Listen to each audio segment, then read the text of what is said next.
Yeah, no, I feel good. It's the end of the week. You must love the end of the week. The end of the week's an outdated concept, mind you, I think. Let's work collectively to bring that back into a contemporary vernacular.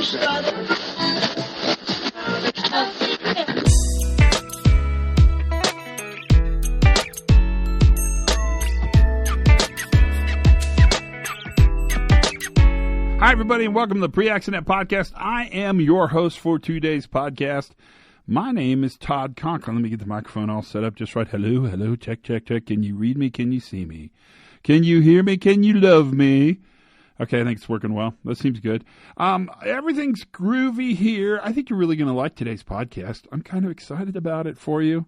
It's like a little surprise, and I always know what's in the box. It's like giving presents. I know what's in the box, and I'm really curious to see what you think when you open it and see how your reaction is and see if you like it as much as I think you're going to like it, but I think you're going to like it.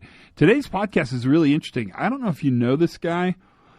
If not, you should. He's the director of HSE for the European hub for a company called Lang O'Rourke, and his name is John Green. And he's, how can I put this? He's a super interesting cat who really is fixated with taking these new view ideas, the safety differently idea, and moving it actually to application in a major global powerhouse company really across the world. And he's done a ton of stuff, ton of stuff with these new ideas, and he's already had them in practice. In fact, what's interesting is he started these new ideas in Australia when he was in Australia working with part of his organization, and has now sort of been able to kind of thread them throughout the globe. And so he's got kind of a test pilot bed that he watches, and he can predict what will happen in other organizations across the globe while it's actually happening. So, I mean, that's a great, it's just a great, plus he's Scottish. So the accent alone is worth hours of listening to the. I mean, honestly, you won't be able to put your radio down or stop driving your car. Oh, you know what you may have? A pre-accident podcast driveway moment. That's kind of how it goes. So what do I have to tell you? Let me think what. So I'm getting a lot of feedback on the story I told about the airline and getting escorted off the plane. You know, there's more to that story. If you haven't heard the whole story, go back to the podcast with Scott Philman on investigations and listen to the introduction where I talk about sort of getting into a wee bit of trouble, he says, using the Scottish accent metaphor a little farther, on a plane. You probably heard it, so you probably know what I'm talking about. The crazy thing is I went through all this trouble, almost got kicked off the plane, the crew was really mad at me, and then I flew back home. So 2 days later, I'm flying home. I get on the flight to fly home. It's the exact same flight attendant crew. 2A person, the exact same flight attendant. So they must have been on some kind of long trip for them where they flew from Dallas, flew around probably the East Coast a little bit, and were flying back to Dallas because I was flying back to Dallas. And the exact same crew. And they absolutely remembered me. And I knew who they were. So it was very interesting opportunity to make things right with both me and for me to make things right with them. I lived through it. It wasn't a problem. They brought me a full can of Diet Dr. Pepper, so life was grand, and pretty much the flight made it. So I think that's how it goes. Are you enjoying March so far? Because I don't know what to say about it other than it seems like the years kind of zoom by, and I'm always afraid when I say that it sounds like old man talk, but I don't mean it in an old man talk way. I'm not saying that last month was better than this month. In fact, I was pretty glad to see February be over. I was super glad to see January to be over, and I think I'm going to be kind of glad to see March get over. But who knows? Maybe it'll all get better. In our quest to find good in everything, I'm constantly searching for good things to find. And so that's what I do. The Decker meeting is really shaping up, and it looks like June 9th will be an open meeting if you want to come and spend a day with Sidney Decker and myself. And at this point, I don't know where that meeting's going to be held, but it's a Friday, which is either super convenient for you or terrible. It's kind of hot or cold on that way. But it looks like we're going to have an open meeting. And I know there's been a big push for that. I've definitely read your emails. I listen to you when you give me responses. I know that's something you desire, and that's something I think I can work into the system if you need me to. I'll give you more information. If you're interested, stay tuned. That's the best thing I can say. It will be a really good day because it's a day pretty much set aside to deep dive kind of the next level of new view of safety. It's definitely a place for Decker to talk about what he's talking about. You know, I've got this new book out called Workplace Fatalities, and I'm going to talk a lot about just the difference I see in the way we look at fatalities. Fatalities. I think the way we're doing fatalities now is wrong.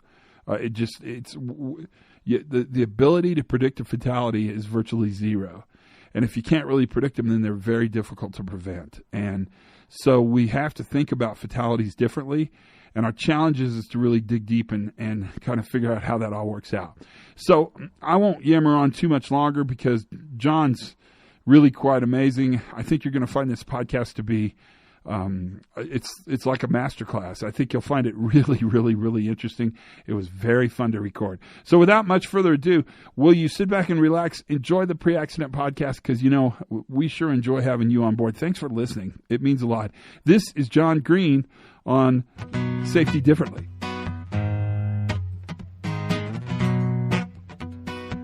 Yeah, so I'm trying to figure out how to pitch it. Because it's always difficult. I think when you've been doing safety differently, if you like, for 3 or 4 years, I think you kind of assume everyone else has a level of awareness and involvement in it. And it comes as a big surprise to find there are whole bunches of people who actually don't really know what you're talking about and fundamentally disagree with it. So a new audience is always tough, I think.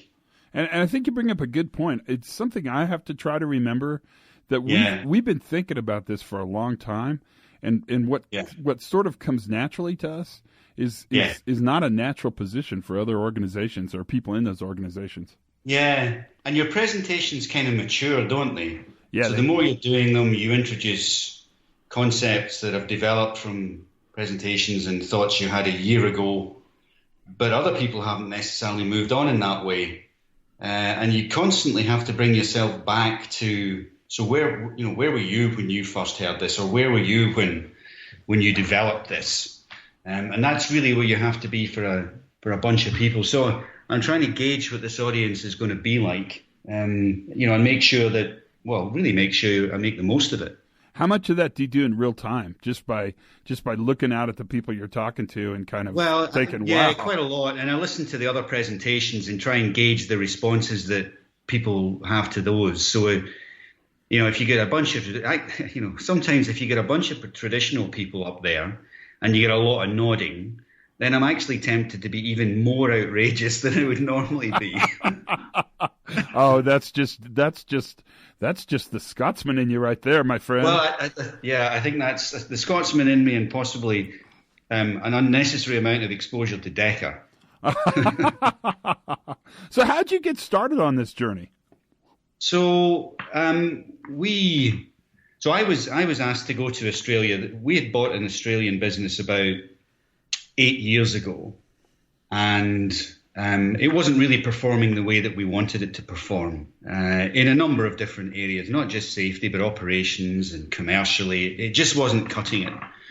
And so there were a bunch of us who were asked to go over to Australia and really do what we'd done in Europe for the last 5 years, from 2008 to 2013 or whatever.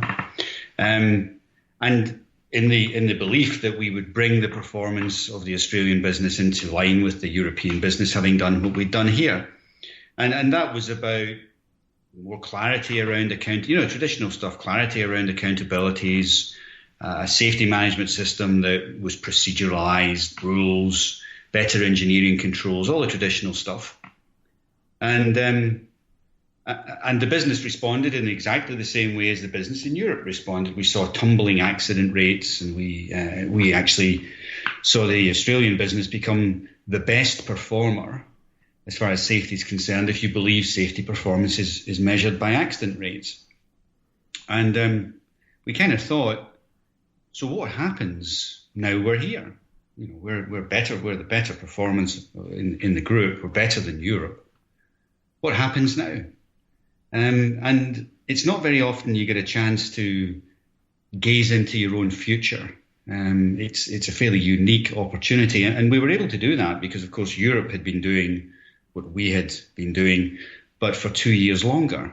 So they had 24 months extra effort by applying more rules and proceduralizing stuff that wasn't proceduralized, and basically controlling and constraining for an extra 24 months that we hadn't had. And so we had a look, and we didn't like what we saw. We saw a business that, despite all of this extra resource being deployed in safety, the costs associated with that, there was no improvement in accident rates. And in fact, there were 3 fatalities in the business within the space of 18 months, all of which occurred on projects which otherwise probably would have had awards for accident-free operation. So we didn't like the idea of that and decided that we probably wanted to do something different. And that's how it all kicked off. Wow. That's remarkable. And so what happened next? I mean, where'd you go from there? I kind of think that's your presentation for Denmark right there. That story's compelling. Well, that's what we call it. That's really cool that you said that, because that's what we call it. We call it our compelling case for change. Why would we want to change from anything? Well, because it had worked for us, but it wasn't working anymore. And the question, of course, is, well, if that's what you want to move away from, what do you want to move to? And it's really, the whole thing is just about fate and luck and being in the same time as other people. I knew Decker was in Brisbane when I was in Brisbane, so I contacted him and said, look, it'd be really cool if we got together and started to talk about perhaps how we can weaponize your academic theory. How can we turn it into stuff that businesses can use? I mean, it's great on paper, but the big question people have is, but what can I do with it?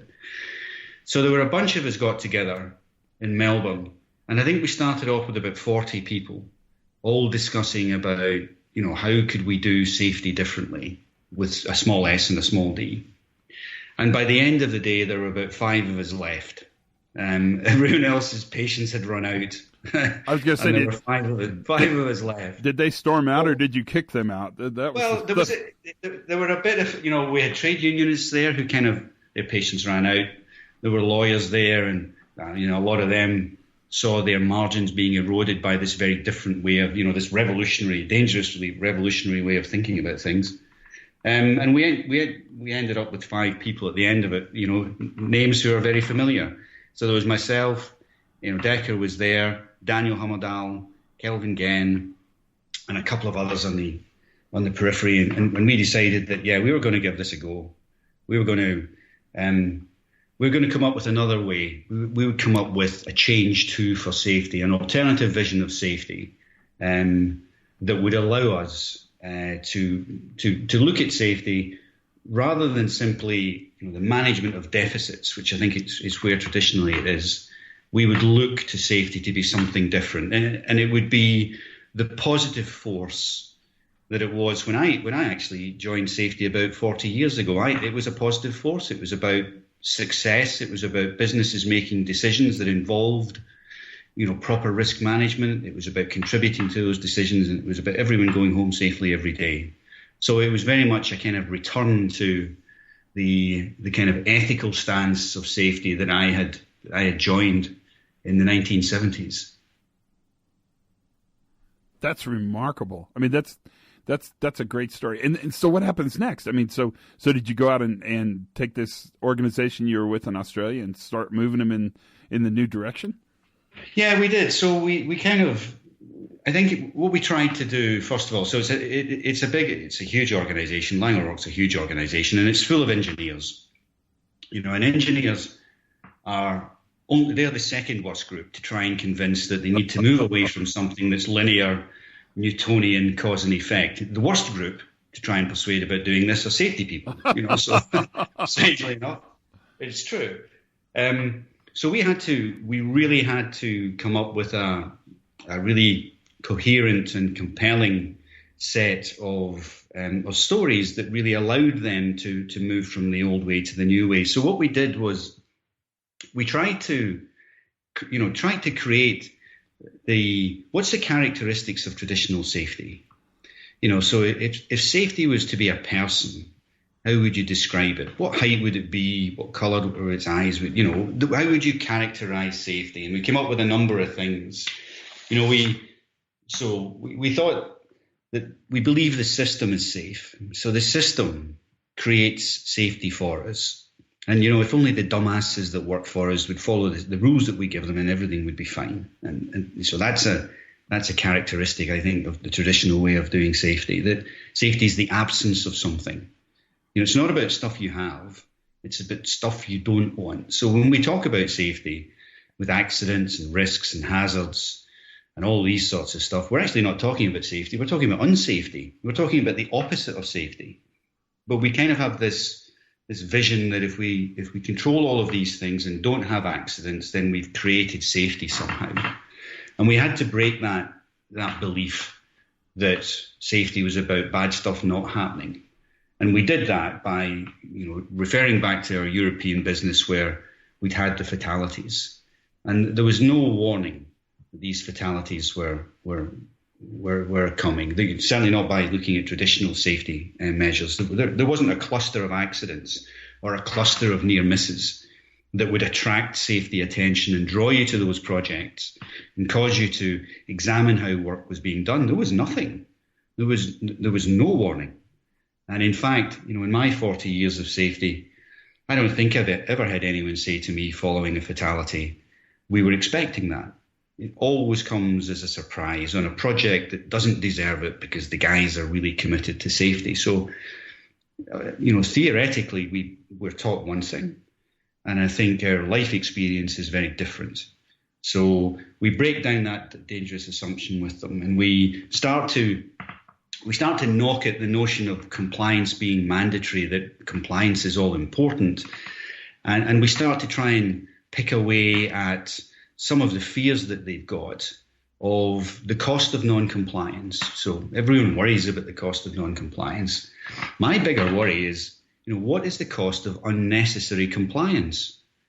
What are the rules that we follow we don't need to follow? Where are the procedural constraints that are causing us to spend money and deploy resources that actually no longer apply to us?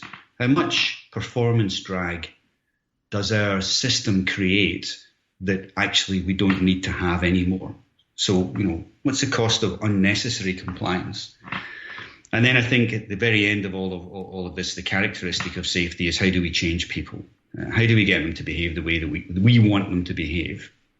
So that kind of is one side of the equation. It's not a very appetizing description of safety. It's kind of like a job description for a traditional safety person, and it's a pretty depressing one. So if that's what you want to move from, where do you want to move to? And we said that, well, the system provides you a framework within which people create safety. So people are not your biggest risk in an organization. In fact, people receive, manage, and somehow get through all of the different and competing values that the organization throws at it. So the commitment to safety, the commitment to efficiency, the commitment to productivity, all of these things, our people manage on a daily basis to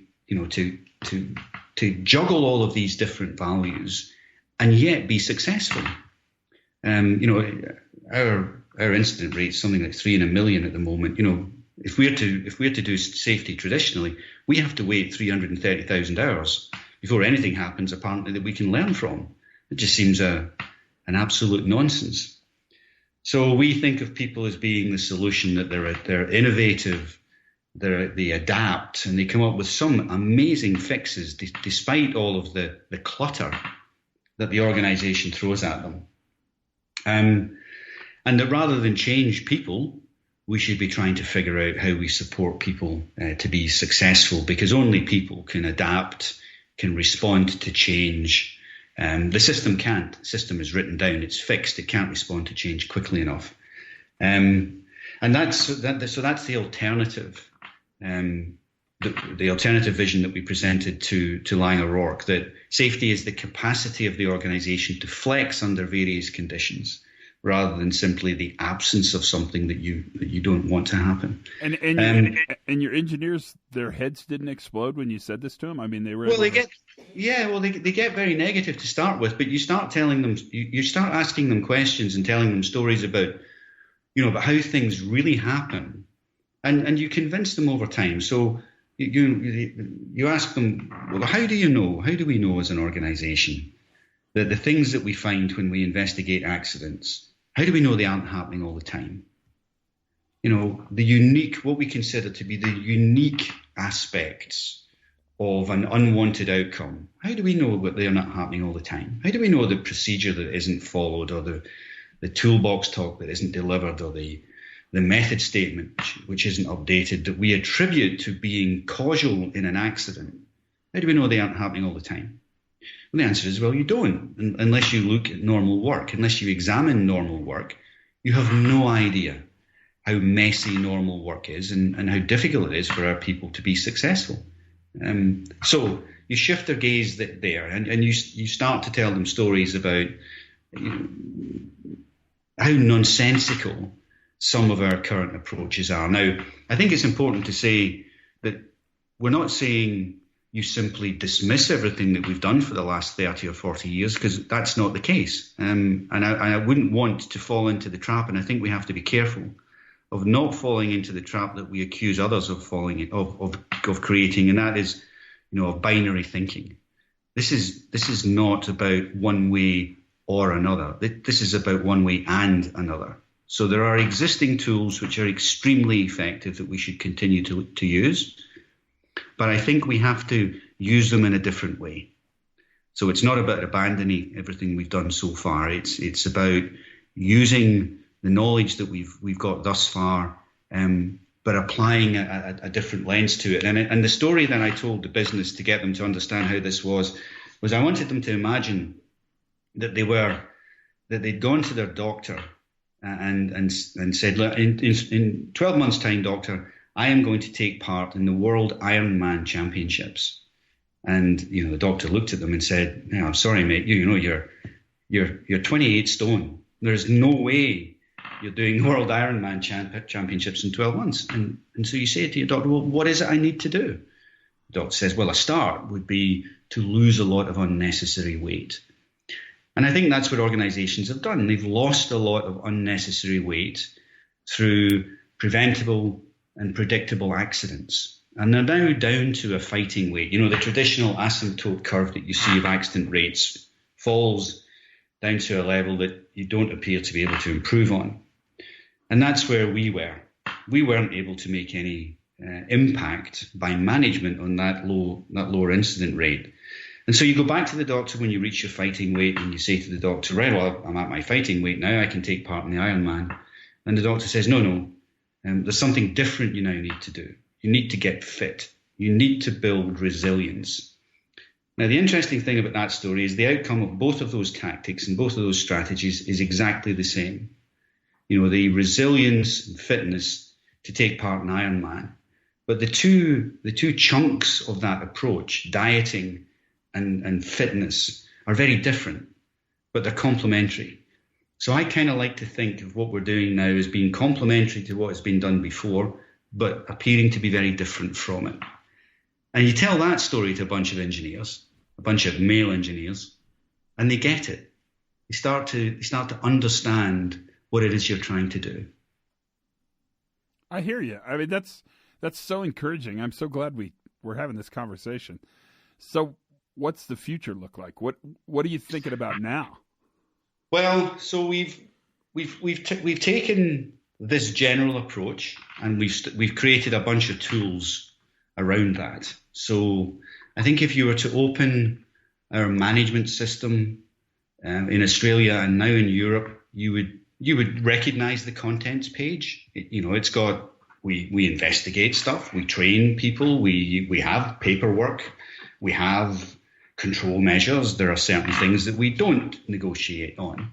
But then when you dive into it, you would see a very different way of safety working. You would see most of our time spent in understanding the difference between work as planned and work as done, and detecting drift in the organisation, an obsession with fatal and severe risk. So we resource all of this by no longer looking at stuff which is trivial or irrelevant. So this doesn't cost us any more money, and doesn't cost us any more in terms of time and resource, because we release a lot of time and resource from not doing the trivial stuff that we used to think was rules because the legislator required it, and in fact the regulator never required it. It's just rules that have built up over time in a system that has become increasingly complicated and cumbersome.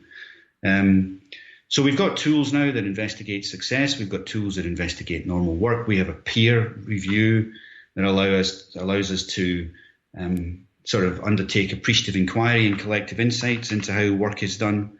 We still investigate what goes wrong, but we investigate it with a very different lens. So rather than try and reverse into an incident, which in my opinion actually just tells a story, it explains what happens. It doesn't actually get to the bottom of why it happened. We go way back and we say, so when is the first time we knew we were going to be doing this? And how did we set ourselves up for success in it? And we start to look at it forward. So decisions start to make sense the way they made sense to people involved in the incident. And we have a very different model of leadership as a result. So our leaders accept that they no longer have all the answers, that a good leadership visit is not a visit where they have imparted all of their knowledge on other people. A good leadership visit is actually where they've learned something. And so they ask different questions. The questions like, can you tell me about a time when work was really difficult here? When's a good day? When's a bad day? Why was a good day a really good day? Why was a bad day a really bad day? If I had $50,000 to give to you to spend on safety on this site, how would you spend it? And that starts to generate trust, which is incredibly important in all of this. And it starts to bring out answers that you would not have got had you simply been there telling people about how safety should be done and leading, this phrase, leading by example. So there's a bunch of stuff happening across the piece, all the way from induction, the way we induct people, to the amount of dialogue that we encourage in toolbox talks and daily activity briefings and in all other briefings, all the way up to the way that we do our leadership visits and the way that our safety committees and safety leadership teams work. So and I think it's not really about safety. It's about a business that wants to create success. It's a business that wants to work efficiently, and safety is just kind of a neat Trojan horse to introduce these different ways of thinking into it. How are you building expertise? How are you building capacity for peer leaders, for leadership to get better on these new ideas? That seems to be the problem I think about all the time. Yeah, it's a big issue. It's a big issue for us. So there are a number of different ways that we're doing it, and a number of different groups we're doing it with. We've actually found that there are a lot of business leaders who completely understand this way of working and actually feel quite released and encouraged when you tell them this is what you're planning to do. But simply there was no other version of safety available for them to do it with. They might not have liked the fact that this was the only way they could do it, but it was the only way you could do it. And you could bitch about it as much as you wanted. There wasn't an alternative. Well, there is now. And I'm not saying it's the only alternative. I'm not saying, leave the church of zero harm and come and join our church. I encourage debate as much as possible. And I would like to think there are other ways of doing this. I'm not as arrogant to think as this is the only way. But there are a whole bunch of senior people and leaders in the organization at all levels who actually like to manage this way, and they now feel encouraged and empowered to do that. So there's a bunch of people actually get it straight away and want to work this way.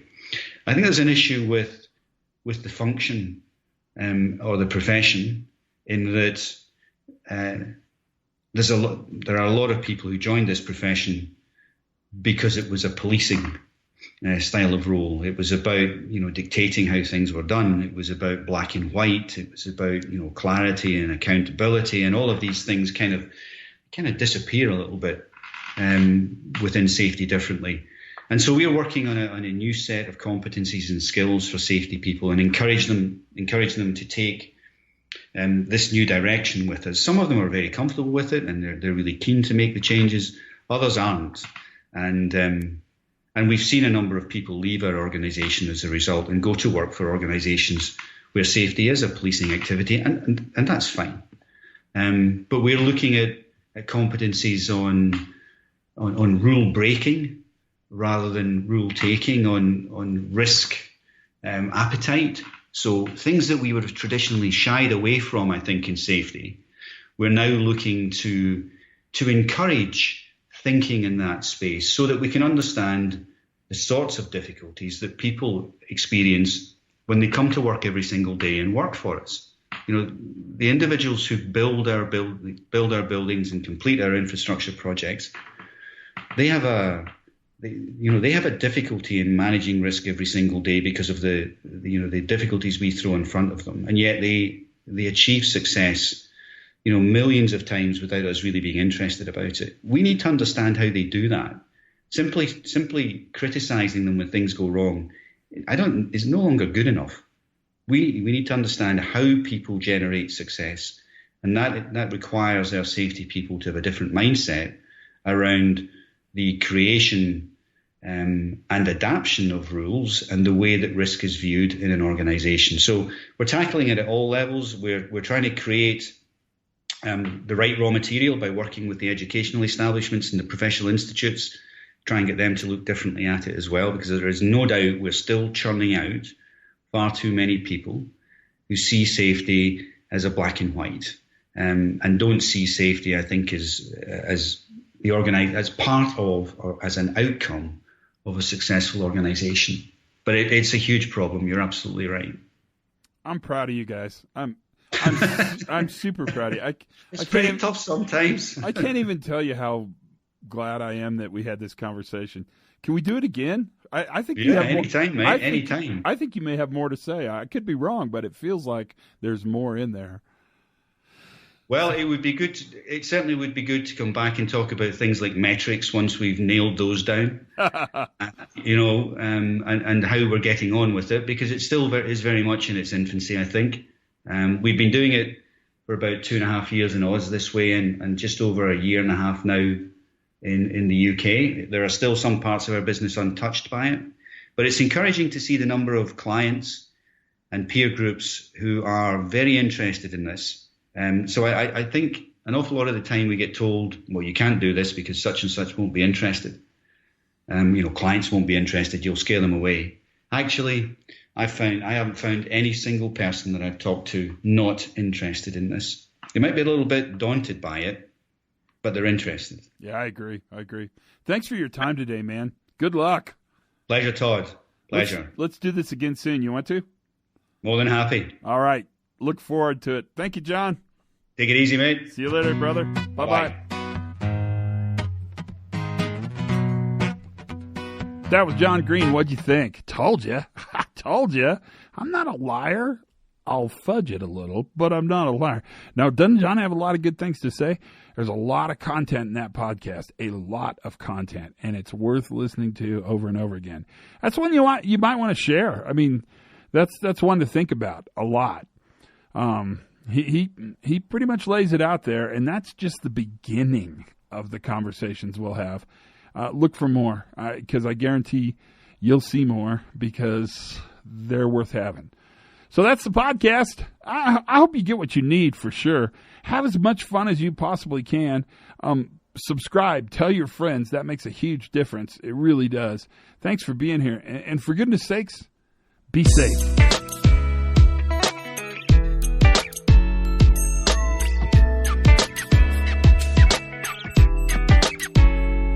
And this podcast is brought to you by one of my very, very, very favorite works of published narrative, of written narrative. One of my favorite things to read in the whole world, the American Constitution.